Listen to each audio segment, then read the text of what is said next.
আমি তোমার মতো এত কঠিন কঠিন কথা বুঝি না মেজে করি।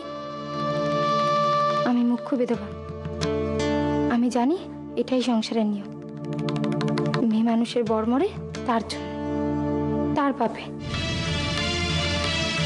সবকিছু জেনে বুঝে বসে আছিস, তোকে কিছু বলা আর উলবনে মুক্ত ছড়ানো এক। সব খারাপের জন্য নিজেকে দায়ী করে আনন্দ পা তুই। বলি কি করেছেটা কি ও? তুমি ওকে অমন করে ধমকাচ্ছ? দেখো না, সারাটা দুপুর নিজে শুলো না, খালি পারুর কাছে বসে রইলো, তাই বকছিল। তাই আমি ভাবলাম অন্য কিছু। এই বয়সের বিধবা, ওদের মনে যে কত কি থাকে। আমার তো বাপু রকম সকমই যেন কেমন লাগে। সে কেমন যেনই তোর হাব ভাব। দেখো শেষদি, তুমি আমায় বলেছিলে না ওই কম বয়সে বেদবা হলে ওই কলঙ্কিনী হয়। সে আমার কথা তো শেষ ঠাকুরের কথা কেউ শোনে সংসারে? আজকালের মেজদির ন্যাকামো দেখলে না আমার গা পিত্তি জ্বালা করে। আয় বোনকে সাজাবি। এই জানো শেষদি, আজ দুপুরে যখন মেজদির ঘরে গেছিলাম, মল্লিকা আর মেজদির মধ্যে কিছু একটা চলছে। যেই আমি ঘরে ঢুকলুম অমনি মেজদি চারটি আজে বাজে কথা বলে সব কথা ঘুরিয়ে দিল। আমি কি বুঝি না কিছু? ওনার তো জগৎ সংসারে কিছুরই মানামানির বালাই নেই। একটা 19 বছরের মেয়ের কি কি সকাল্লা থাকতে পারে তা তুমি জানো? একটা বিধবার আবার কি কি সকাল্লা থাকবে? আর এইসব অকথা কুকথা তুমি। মল্লিকার বাকি জীবনটা কিভাবে কাটবে? কিভাবে কাটবে? 8-5টা বিধবার যেরকমভাবে কাটে, পুজো আচ্ছা করে ধম্মকম্ম করে। মাও তো বিধবা, মা যেরকমভাবে কাটছে সেরকমভাবে কাটবে।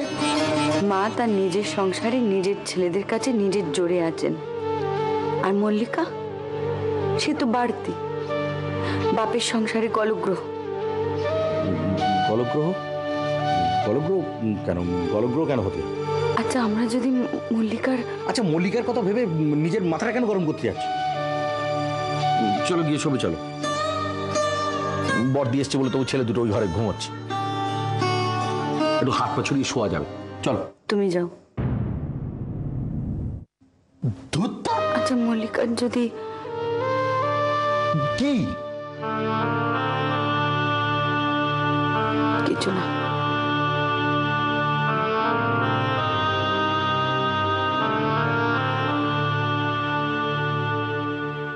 বড় বউ, কটা কাপড় তো বেশি নিলেই পারতে।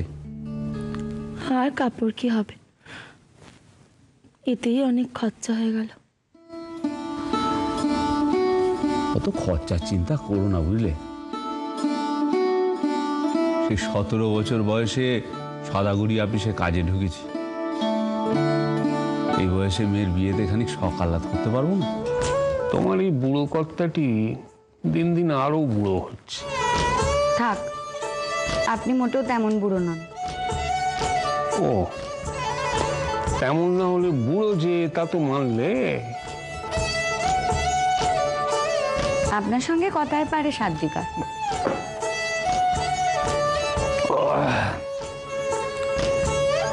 এই নেশা কি শুধু চায়ের নেশা গো? এ হলো অন্য নেশা। এই যত পুরনো হয় নেশা তত জমে। তাই বুঝি? তাই তো। মাথায় এই পাকা চুলগুলি থাকার কিছু বাড়তি সুবিধে আছে জানো তো? সে কেমন? এই দেখো না, আগে হলে আমার মেজ শ্যালক 3 বার ঘুরপাক খেয়ে যেতেন আর বইয়ের সঙ্গে আমি কি প্রণয় লাভ করছি সেটা বোঝার জন্য। এখন দেখো, হাসেন না, ছেড়ে দিয়েছে।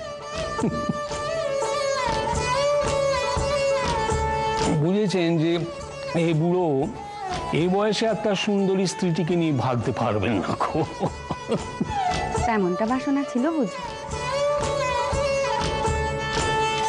সে যে ছিল, সে তুমি জানো না এমনটা তো নয়। তবে বুঝি সে কেবল ছিল, এখন আর নেই?